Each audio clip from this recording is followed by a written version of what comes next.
पटना में आरजेडी की आत्म मंथन बैठक भी आज है। आरजेडी राष्ट्रीय जनता दल आज बैठक करने जा रही है। तेजस्वी यादव के आवास पर यह बैठक होगी और आपको बता दें कि इससे पहले ही टकराव की स्थिति आ गई कांग्रेस और आरजेडी में। करारी हार के कारणों पर मंथन तो होगा, लेकिन चुनावी परिणामों की समीक्षा के तहत कांग्रेस ने आरोप लगाया कि यह हार आरजेडी की वजह से हुई है। अब देखना होगा कि बैठक में क्या कहा जाता है, आगे की रणनीति क्या होती। और वहीं दूसरी ओर चुनाव नतीजों पर कांग्रेस और आरजेडी में टकराव देखने को मिल रहा है। सूत्रों के हवाले से बड़ी जानकारी। तेजस्वी की मनमानी के चलते मिली करारी हार। वोट चोरी मुद्दे को सही से नहीं भुना पाए कांग्रेस का दावा। सूत्रों के हवाले से बड़ी जानकारी, जहां अब अनबन देखने को मिल रही है चुनाव नतीजों को लेकर आरजेडी और कांग्रेस के बीच। और कहा जा रहा है कई मुद्दों को सही से नहीं उठाया गया। हार पर कांग्रेस के मंथन में क्या निकलकर सामने आया? सूत्रों के हवाले से जानकारी। आरजेडी की तरफ से कांग्रेस को खराब सीटें दी गई। सीट बंटवारे में आरजेडी ने जमकर अपनी मनमानी की है।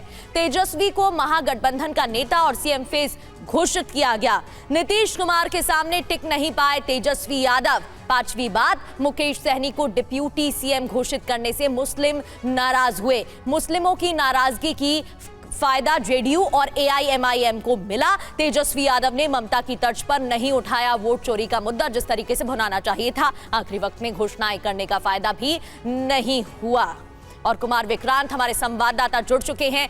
कुमार विक्रांत, पहले भी कांग्रेस और आरजेडी में सब कुछ ठीक नहीं है, इस तरीके की बातें और दलों की तरफ से, एनडीए की तरफ से उठाई गई थी। और अब जिस तरीके से ये दावा किया जा रहा है कांग्रेस की तरफ से, साफ है कि शुरू से ही मैनेजमेंट नहीं बैठा था।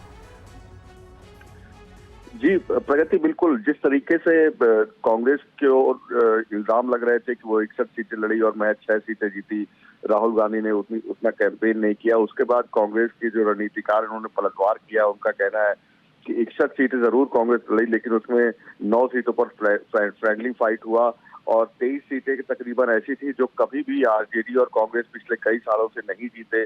उसमें 15 सीटें और ऐसी थी जो पिछले कई सालों में सिर्फ एक बार आरजेडी या कांग्रेस जीते। यानी कांग्रेस को लड़ने के लिए 14 सीटें ठीक ठाक मिली, जिसमें वो 6 सीटें जीती। तो सीट बंटवारे में आरजेडी ने मनमानी करी। आरजेडी से तेजस्वी को ही सीएम बनना था सरकार बनने पर, लेकिन उसके बावजूद वो सीएम कैंडिडेट घोषित करने की मांग करते रहे, जिसके चलते मुकेश सहनी को कैंडिडेट भी घोषित करना पड़ा डिप्टी सीएम का, जिससे मुस्लिम समुदाय में, सवर्णों में, दलितों में गलत संदेश गया कि कम वोट प्रतिशत वाली जाति के डिप्टी सीएम को आपने घोषित कर दिया और मुस्लिमों को, दलितों को, सवर्णों को छोड़ दिया। तो ऐसे तमाम आरोपों की लंबी फहरिस्त कांग्रेस ने तैयार की। हालांकि एक बात पर आरजेडी और कांग्रेस में सहमति है कि एसआईआर के मुद्दे पर गड़बड़ियां हुई हैं, वोट चोरी हुई है। इसको लेकर के दोनों दल और खासकर कांग्रेस रामलीला मैदान में दिसंबर के पहले हफ्ते में एक बड़ी रैली करेगी, जिसमें इंडिया ब्लॉक के तमाम नेता मौजूद रहेंगे।